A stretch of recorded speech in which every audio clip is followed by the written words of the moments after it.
అరుణాచలం ఈ లోకాన్నే శాసించేటటువంటి శివయ్య యొక్క పంచభూత శివలింగాలలో ప్రఖ్యాతిగాంచిన అగ్నిలింగంగా వెలిసినటువంటి ఒక మహా పుణ్యక్షేత్రం. శివుడు ఇక్కడ లింగ రూపంలో అరుణాచల కొండలను తన స్వరూపంగా వెలిశాడు. చోళ పల్లవ విజయనగర రాజులచే అభివృద్ధి చేయబడిన ఈ ఆలయం భగవాన్ రమణ మహర్షి నివసించినటువంటి ప్రదేశంగా ప్రసిద్ధి చెందింది. ముఖ్యంగా ఇది పౌర్ణమి గిరి ప్రదక్షిణలకు ప్రసిద్ధి. పురాణాల ప్రకారం శివుడు మరియు విష్ణువులు తమలో ఎవరు గొప్ప అనే వాదన వచ్చినప్పుడు శివుడు అగ్నిస్తంభంగా అరుణాచల కొండలను ఏర్పరిచాడు. అగ్నిలింగాన్ని అన్వేషించిన ప్రదేశమే ఈ అరుణాచలం. అరుణాచలం అంటే ఎర్రని కొండ అని అర్థం. ఈ అరుణాచల క్షేత్రాన్ని తెలుగువారు అరుణాచలం అని, తమిళ వారు తిరువనమలై అని సంబోధిస్తారు. చాగంటి కోటేశ్వరరావు గారు, గరకపాటి నరసింహారావు గారు చెప్పినట్టుగా ఈ ఆలయానికి ఎంతో ప్రత్యేకత. అరుణాచలం వెళ్ళడం అంత తేలిక కాదు. అరుణాచలం వెళ్ళిన వారికి దేవుడు ఒక గీత గీస్తాడు అనేది ముమ్మాటికి నమ్ముతున్నటువంటి ఒక నిజం. ఆలయ నిర్మాణ కాలం వచ్చేసి 9వ శతాబ్దానికి పూర్వమే చోళులు ఈ ఆలయాన్ని నిర్మించారు. 10-11వ శతాబ్దాలలో పల్లవులు ఈ ఆలయాన్ని విస్తరించారు. తరువాత కాలానికి చెందిన విజయనగర సామ్రాజ్యం, ముఖ్యంగా శ్రీకృష్ణదేవరాయలు ఈ ఆలయం యొక్క గోపురాలను విస్తరింపడం జరిగింది. ఈ ఆలయానికి వెళ్లిన వారు కోరిన కోరిక తీరకపోవడం అనేది జరగదంట. ఇలాంటి చాలా చరిత్ర మరియు ఈ ఆలయం యొక్క విశిష్టత, గిరి ప్రదక్షిణలు ఏ విధంగా జరిగాయి, ఈ ఆలయం లోపల మా దర్శనం ఎలాగ కొనసాగింది అనేది పూర్తి విషయాలను ఈ వీడియోలో మనం తెలుసుకోబోతున్నాం. కార్తీక దీపోత్సవం సందర్భంగా అక్కడ మనకు కనిపిస్తున్నటువంటి కొండలపై వెలిగించేటటువంటి మహాదీపం ఇక్కడ ప్రత్యేకమైనటువంటి ఒక వేడుకంట. కొండ చుట్టుపక్కల ఉన్న దాదాపు 14 కిలోమీటర్ల దూరంలో ఆ దివ్యజ్యోతి వెలగడం ప్రతి ఒక్కరికి కనిపిస్తూ ఉంటుందంట. ఈ ఆలయ నమూనాను ఇప్పుడు మనం చూడబోతున్నాం. అంటే బ్లూ ప్రింట్ అంటారు కదా, అంటే 9 గోపురాలు కానివ్వండి, అష్టలింగాలు కానివ్వండి, అవి ఎక్కడ ఉన్నాయి, ఎలా ఉన్నాయి అనేది ఒక నమూనా ప్రకారం మనకి ఇక్కడ చూపించడం జరుగుతుందన్నమాట. ఇక్కడ దర్శనం టికెట్ వచ్చేసి 50 రూపాయలు, అంటే ఫ్రీ దర్శనం కూడా ఉంటుంది పక్కన. గుడి లోపలికి వెళ్ళగానే మనకు నందీశ్వరుడు దర్శనమిచ్చాడు. ఆ శివయ్యకు ఎంతగానో ఇష్టమైనటువంటి ఈ బసవన్న ప్రతి దేవాలయంలో ఉంటుంది. అంటే ముఖ్యంగా శివాలయంలో ఈ నందీశ్వరుడు లేని శివాలయం ఉండదు. ప్రతి ద్వారం దగ్గర కూడా మనకి ఈ విధంగా శిల్పాలు మరియు ఈ విధమైనటువంటి రాజుల కట్టడాలు మనకు కనిపిస్తున్నాయి.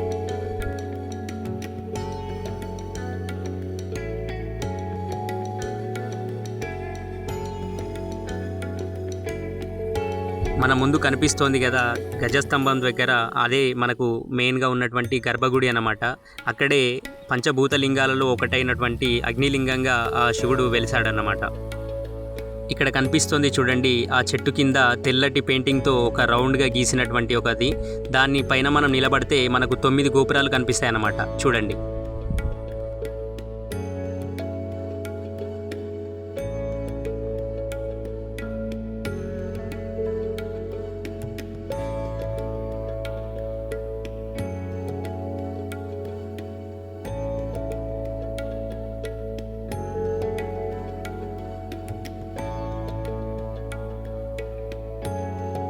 అక్కడి నుంచి కొంచెం ముందుకు రాగానే మనకి ఎంట్రన్స్ ఈ విధంగా ఉంటుందన్నమాట దేవాలయంలోకి. చూస్తున్నారు కదా, చాలామంది పబ్లిక్ వచ్చారు ఈరోజు. లోపల ఎలా ఉందో ఒకసారి చూద్దాం, తర్వాత మళ్ళీ మనం మాట్లాడుకుందాం. ఇప్పుడు అయిపోలేదు వీడియో, ఇంకా చాలా ఉంది, దయచేసి స్కిప్ చేయకండి.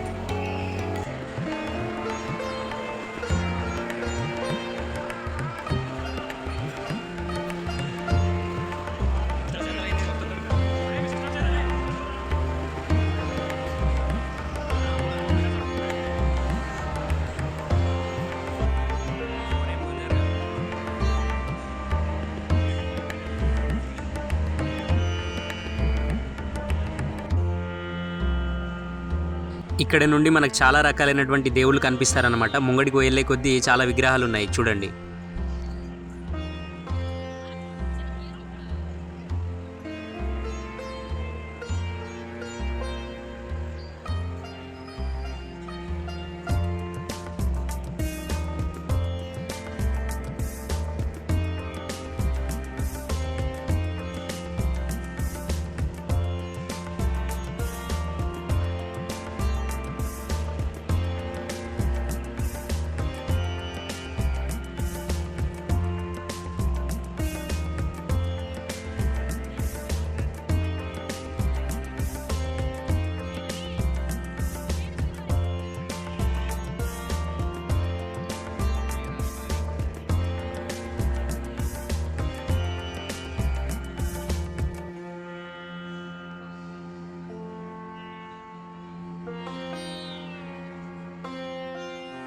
దర్శనం చేసుకోగానే మేమైతే అక్కడ ఉన్నటువంటి లడ్డు ప్రసాదం తీసుకొని అక్కడ మేము తినేసి బయటికి రావడం జరిగింది.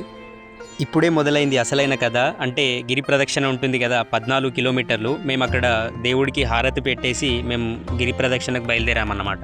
గిరి ప్రదక్షిణలకు దారి ఎక్కడని మనం ప్రత్యేకంగా వెతకాల్సిన అవసరం లేదు. మనం నడిచే కొద్దీ అక్కడ బోర్డ్స్ ఉంటాయన్నమాట, మనకు కనిపిస్తూ ఉంటాయి. అక్కడ చూడండి పౌరాలు ఏ విధంగా ఎగురుతున్నాయి గోపురం పైన.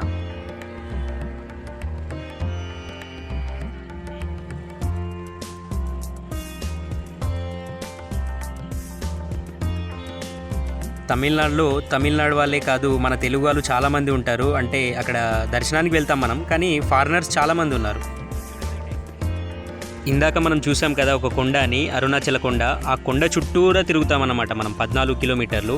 అంటే దీని ప్రత్యేకత ఏంటి అంటే దేవుడి చుట్టూ తిరుగుతాం ఒకటి, మళ్ళీ మనకు వెళ్తున్న కొద్దీ మనకు అష్టలింగాలు అంటే 8 లింగాలు ఉంటాయి. అవి కిలోమీటర్కి ఒక దూరం అట్లా ఉంటుందన్నమాట. కిలోమీటర్ దూరానికి ఒకటి, సారీ. వాటన్నింటినీ దర్శనం చేసుకొని మనం చివరిగా మళ్ళీ రాజగోపురం అంటే ఎక్కడైతే మనం గిరి ప్రదక్షిణ స్టార్ట్ చేసామో అక్కడే ఎండ్ చేయడం జరుగుతుంది. నేను నాతో పాటు ఇంకొక 6 మంది వచ్చామన్నమాట. చూస్తున్నారు కదా, చాలా యాక్టివ్గా ఉన్నారు. స్టార్ట్ చేసేటప్పుడు ఎండింగ్లో ఎలా ఉంటుందో చూపిస్తాను నేను మీకు.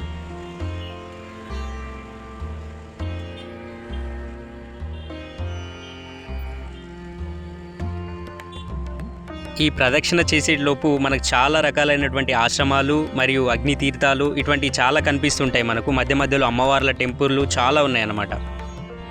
ఈ విధంగా ఉంటుంది చూడండి.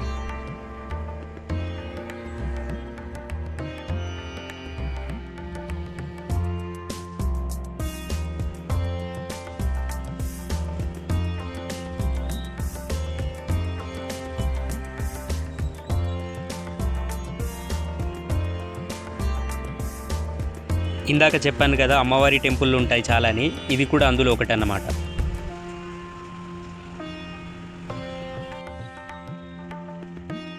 ఇప్పుడు మనం 8 లింగాలలో ఒక లింగమైనటువంటి యమలింగానికి వచ్చామన్నమాట. అంటే అగ్నిలింగం అనేటటువంటిది మనకు గుడి లోపలనే ఉంటుందని చెప్పారు. ఇంకా చాలా లింగాలు ఇక్కడ ముందుకు కనిపిస్తూ ఉంటాయి మనకు. అంటే 8 లింగాలలో ఇది రెండోదన్నమాట.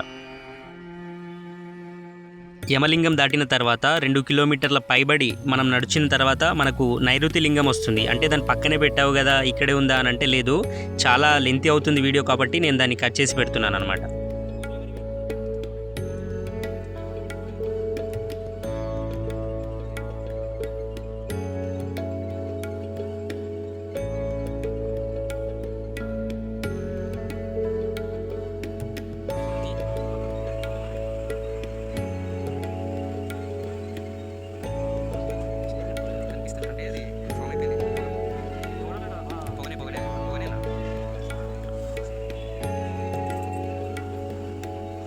చూస్తున్నారు కదా, నైరుతి లింగం తర్వాత 1.3 km డిస్టెన్స్లో సూర్యలింగం ఉంటుంది మనకు. దాని తర్వాత ఎక్కడ ఉంటుంది అనేది నేను మీకు చూపిస్తాను. గిరి ప్రదక్షిణ యొక్క మ్యాప్ అన్నమాట ఇది, చూసుకోండి ఒకసారి.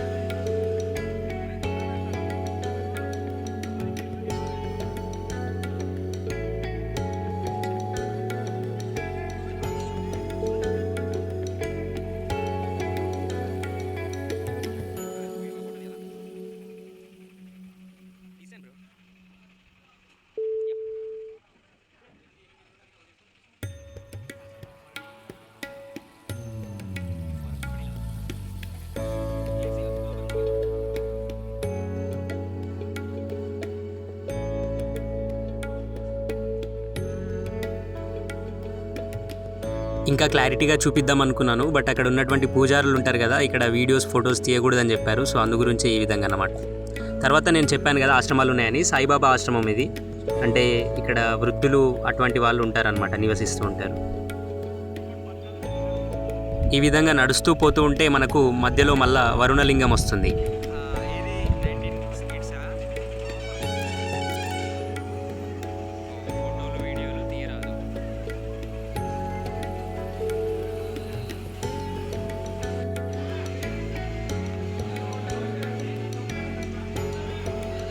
వెళ్ళే దారిలో ఈ విధంగా మనకు ఒక పల్లెటూరి వాతావరణం కనిపిస్తుంది అన్నమాట. పక్కనే పంట పొలాలు ఉన్నాయి, ఇల్లు కట్టుకున్నారు, గోవులు ఉన్నాయి వాళ్ళ దగ్గర. చాలా బాగుంది ఇక్కడ ప్రదేశం. చూడండి మా వాళ్ళు ఎలా చేస్తున్నారు.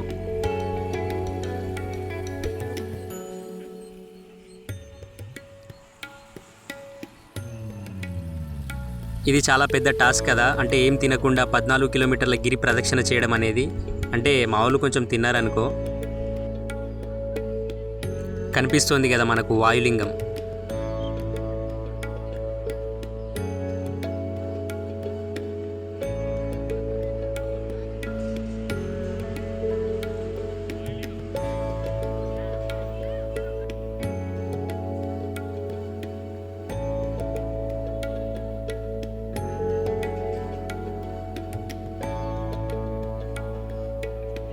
ఈ విధంగా చంద్రలింగం వస్తుందన్నమాట. తర్వాత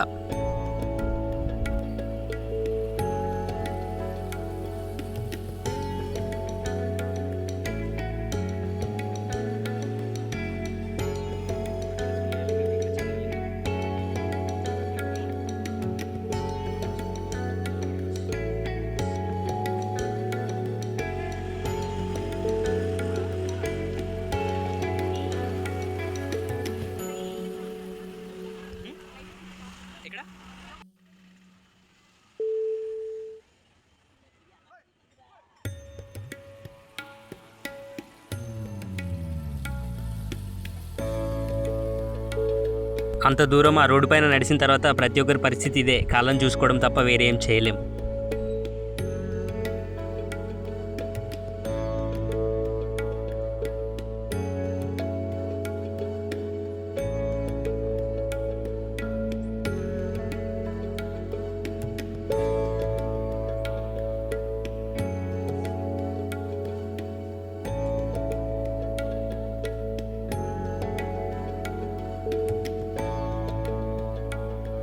మనం గిరి ప్రదక్షిణ చేసేటప్పుడు ప్రతి లింగం కూడా ఎడమవైపు ఉంటుంది మనకు.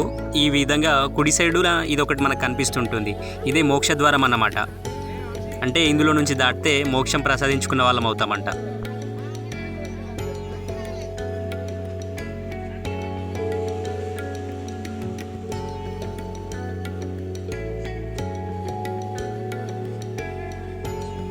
ఈశాన్య లింగం ఇదే లాస్ట్ అన్నమాట. గిరి ప్రదక్షిణలో మనకు చివరి లింగం అన్నమాట ఇది.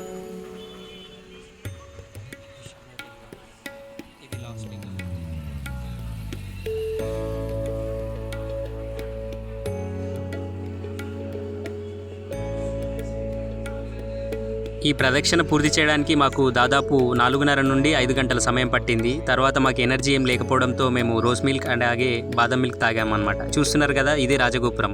ఇక్కడ నుండే స్టార్ట్ చేసాం, ఇక్కడనే ఎండ్ అయింది.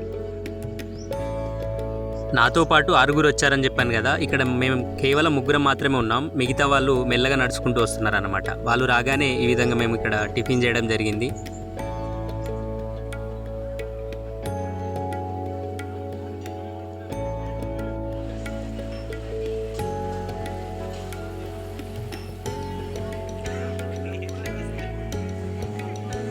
తిన్న తర్వాత మేము మళ్ళీ రిటర్న్ వచ్చామన్నమాట. అంటే మీకు చెప్పడం మర్చిపోయాను నేను, ఇక్కడ బ్యాగ్స్ అవన్నీ పెట్టుకోవడానికి లాకర్స్ ఉంటాయి అన్నమాట, రూమ్స్ ఉంటాయి, కొన్ని లాడ్జెస్ కూడా ఉంటాయి మనకు. కాకపోతే మేము ఇక్కడ వచ్చామన్నమాట. ఇది ఒక సత్రం అంటారు కదా, ఆ విధంగా ఉంటుంది. పర్ పర్సన్కి 50 రూపీస్ తీసుకుంటారు, విత్ బ్యాగ్ కూడా అందులోనే. ఫ్రెష్ అప్ కావడానికి మనకు బాత్రూమ్స్ ఉంటాయి, అన్నీ ఉంటాయి అన్నమాట ఫెసిలిటీస్ ఇక్కడ. లగేజ్ తీసుకొని మేము మళ్ళీ బస్ స్టాప్ వెళ్ళేసరికి ఈ విధంగా చీకటైందనమాట. చూస్తున్నారు కదా, ఆటో బుక్ చేసుకున్నాం మేము. ఇప్పుడు నెక్స్ట్ మా ప్రయాణం వచ్చేసి పాండిచ్చేరి. ఇదండి ఇవాళటి మన వీడియో నచ్చితే ఖచ్చితంగా లైక్ చేయండి, మీ ఫ్రెండ్స్కి షేర్ చేయండి, మన ఛానల్ని సబ్స్క్రైబ్ చేసుకోవడం మాత్రం మర్చిపోకండి. Thank you for watching this video. Please do support and encourage me. Thank you all. Next వీడియోలో మళ్ళీ కలుద్దాం. బాయ్.